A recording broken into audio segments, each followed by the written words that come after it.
నయనేత్రి నట గాయత్రి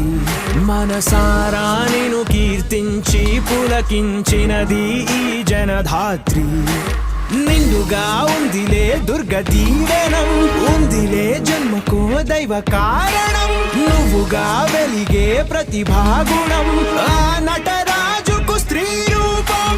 కళకే అంకితం నీ కణకణం వెండి తెరకెన్నడో ఉందిలే రుణం పేరుతో పాటుగా అమ్మనే పదం నీకే దొరికిన సౌభాగ్యం మహానటి